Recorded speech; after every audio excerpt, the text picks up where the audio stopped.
Hey, welcome back to Over the Back Fence with an American Patriot. My producer, Juan Sanchez, and I will be here this afternoon, and we'll be discussing an opinion from myself, whom I consider to be an American Patriot. Hello, my name's Rick Bolaños, and I have the distinction of being a member of a family that had 4 brothers serve in Vietnam at the same time. 3 of us were actually in combat together. And I don't mind telling you that while we were in combat, those were harrowing times, both for the brothers and for the family back home. Recently, families throughout the state of Florida and North Carolina have experienced harrowing times also. They've been going through disastrous and heartbreaking times. Families have been traumatized by the experience of having to survive what can only be described as incredibly horrendous. Imagine being a parent watching the waters rise in your home, your child clinging to you desperately, holding on to you in sheer panic, and there's nothing you can do but pray. Pray to the good Lord to save you and your child. Imagine being a part of a family that had 11 members pass away to this once-in-a-lifetime, heartbreaking and traumatic experience. It is a time of sorrow and a time of empathy. Politicians use that spotlight and begin by saying, our hearts go out to the families that have experienced the loss during this horrific natural disasters. Our thoughts and prayers are with them. Thoughts and prayers. I recently saw an article from a Fox commentator that said, thoughts and prayers is just a term that has become a semantic saturation and overuse of a term. And she was right. What we need is action, not a meaningless term that conveys nothing but an unscrupulous compulsion to feign compassion and therefore avoid reacting and providing a solution to the actual problem. And in this instance, the problem is the fact that those Americans need help, not inaction. Don't get me wrong. I'm a Christian. I believe in the Almighty and I believe in prayer. But God says, do unto others, and whatsoever ye do for the least of my brothers, ye do unto me. He doesn't say, whatsoever ye say unto others, ye say unto me. Our God wants action and compassion combined. Yet that is the compulsion that some of our politicians feel is needed.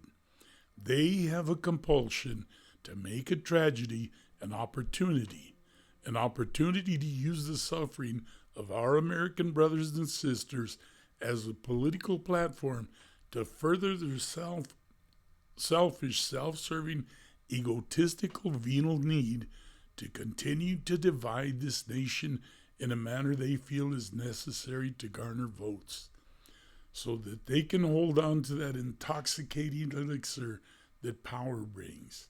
That innate, unscrupulous desire to hold that power, that control, that influence, an authoritarian dominance over others. And they want it no matter what the cost, even at the expense of our great nation. Let me give you a for instance. This man, Ron DeSantis, in my opinion, a short-statured man who needs to feel larger than life by putting on height extenders in his shoes to be someone he is not, goes on national TV. He's accused of not accepting the call of the Vice President of the United States. And he innocently states that he didn't know the Vice President was calling. Maybe one of my lower echelon staff members knew, but he wasn't aware of a phone call from the Vice President. a vice president who was offering to assist the people of Florida. A vice president who had access to FEMA, the Department of Transportation, the Red Cross, the Department of Health, all of the federal government programs that could have assisted this governor in helping his people. Hell, she had the power of the United States government, and she was calling to offer it to this little man. And I'm not calling him a little man because he's a Republican. I'm an independent and I could give a damn. I'm calling him that because only a little man with no empathy or sympathy for his people would refuse to take her call. He refused to accept a call that could have meant relief for the citizens of Florida, who so desperately needed that help. And maybe the governor felt that he already had all of the help he needed. But simply out of a sense of courtesy, he should have taken that call and shown the vice president that measure of respect that she merits. Come on, Ronnie, do you really want us to believe that you didn't know that the President of the United States was calling?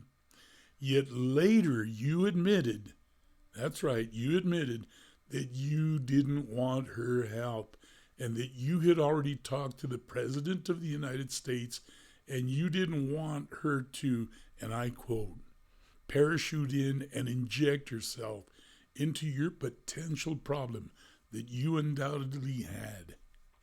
Any other governor with any semblance of duty to this nation and to his constituents would have gladly taken that call. And he would have accepted that call and any type of help for his suffering citizens. But you, Ronnie, you're thinking about 4 years from now because you want to run for the presidency again. And you know that you need those MAGA constituents of one Donald J. Trump. And you know that the vice president is not liked by those constituents. So you choose divisiveness over common sense in order to ensure that you maintain that aloofness that you believe will keep you in the good graces of the MAGA Republicans, that you hope will get you into the office of the presidency of the United States. You chose divisiveness over common sense. Yet at the same time, make no mistake about it, Kamala Harris jumped onto this opportunity to make it a big deal too. Immediately, she cried that the governor of the state of California did not take my call. Press conference after press conference, incessant chit-chat, and how incredibly unethical and downright egregious the governor was by not taking my call. You pounded it into America's mind that it was shocking that he didn't take your call. Every chance you had, your press secretary expounded on it, you discussed it incessantly, and you had every CNN commentator discussing how incredibly inconsiderate it was to have Ronnie DeSantis snub his nose at you. So you also, Madam Vice President, chose divisiveness over common sense. You knew full well that the governor had already discussed this situation with the President of the United States, yet you chose to make an issue out of something that in reality was trivial in comparison to the incredibly horrendous situation that was facing the people of Florida. But it goes a step further, because there was also a person who held in his hands the ability to ease the suffering that our American brethren in Florida and North Carolina, with a little bit of common sense, Mike Johnson. It was common knowledge that FEMA, the Federal Emergency Management Agency, was in dire need of funding, considering the two almost simultaneous and terrifying natural disasters that occurred both in North Carolina and Florida. Mikey had the opportunity to call together the House of Congress to vote on emergency funding for FEMA. In order to alleviate the disastrous suffering that our American brethren and their families were going through. Instead, he took a call from the former President of the United States, Donald Trump, and together, both of them arbitrarily decided that the Speaker of the House, who had in his power the ability to fund FEMA during this emergency, to not call for a vote for that funding and to permit the House of Congress, literally the most powerful entity of our federal government, to go home. They held up the vote for that desperately needed funding till after the election. How dare the both of you take our beloved American citizens and use them as your political pawns, not taking into consideration the lives of those precious men, those precious women, and those precious children of our nation, just to use this tragedy as a political ploy to garner votes, so that you as individuals can satisfy your insatiable avarice, your insatiable greed, your gluttonous desire for power, all at the expense of the most precious asset our nation has, its people.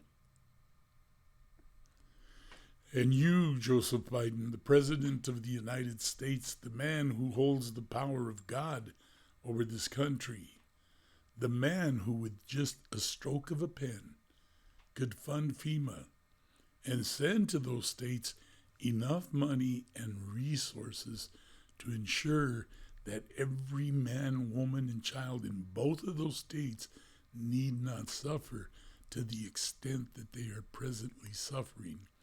You permit yourself to be so badly influenced by those around you that you refuse to do what is right by our nation, just because you feel compelled to follow your party's dictates.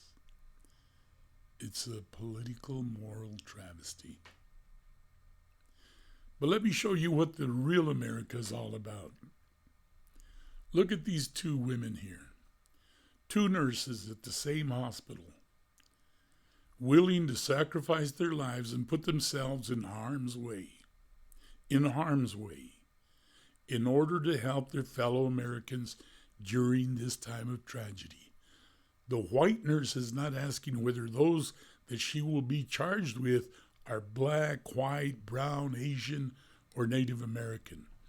All she knows is that the people of her community need help, and she is staying behind to help provide care for her fellow Americans. And the black nurse is doing the same thing. She's not asking if those that she'll be giving aid and comfort to, and perhaps life-saving assistance to, are black or brown or white or Asian or Native American. She is also willing to put herself in harm's way and potentially sacrifice her life for her American brethren.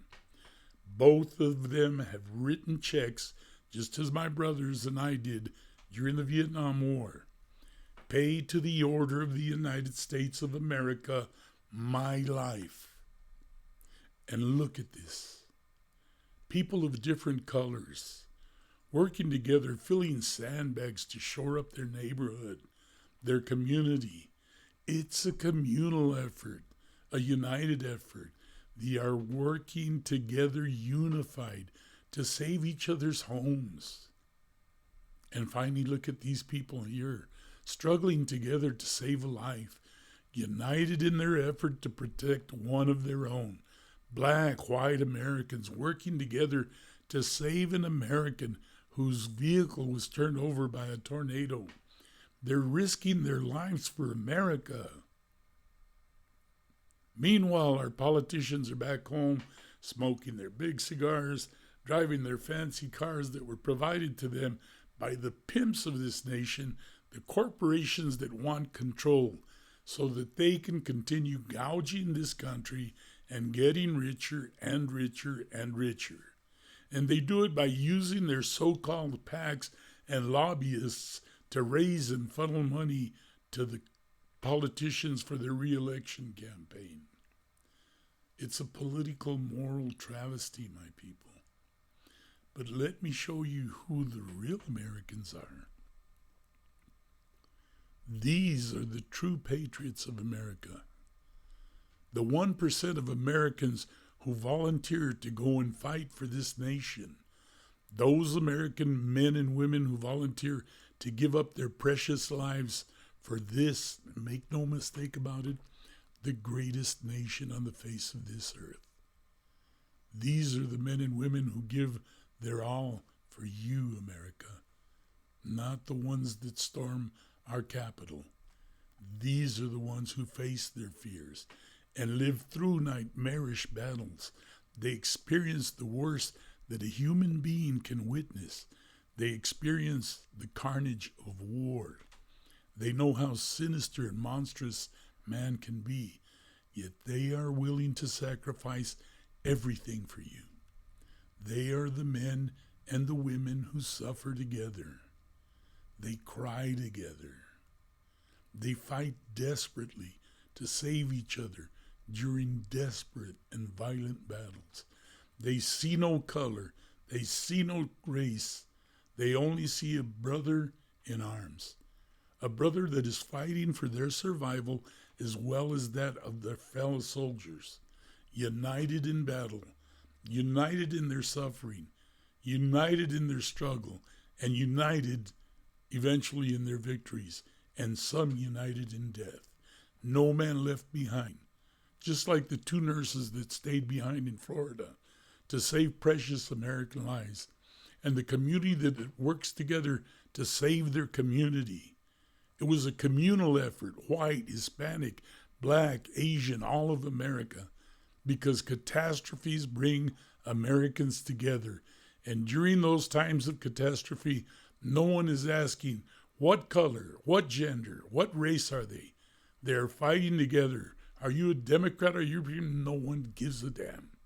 And make no mistake about it, our nation is fighting for the survival of our democracy. And there are those within that are willing to destroy it for their own selfish benefit. They're intoxicated by that sweet elixir of power, and they're willing to destroy our great nation for that rush of dominance, of authoritarianism. They care not that they are tearing every day at the very fabric of our democracy, piece by piece, and they won't be happy until every single vestige of democracy has been devastated, till it's been shattered, extinguished. My fellow Americans, today's times are dreadful. They are appalling, almost frightful. It's not a good time in America right now. So you ask yourself, where do we go to from here? And in the opinion of an American patriot, let me tell you what we do. We coalesce, we unite, we fuse together, we meld as one nation under God, indivisible.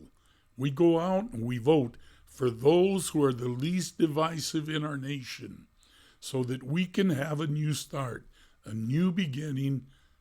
We need agreement. We need harmony. We need accord.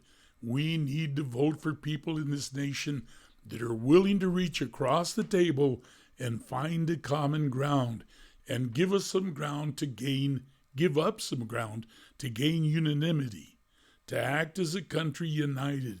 No more disarray, no more hysteria, no more alarm, no more divisiveness.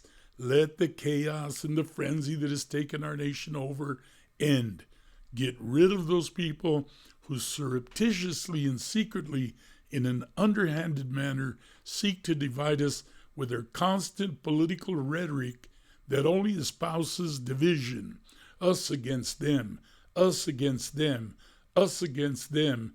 No, my America, we have to vote for people that will act honorably, principled, morally, and return our nation to its virtuous, magnanimous greatness that America has always been known for.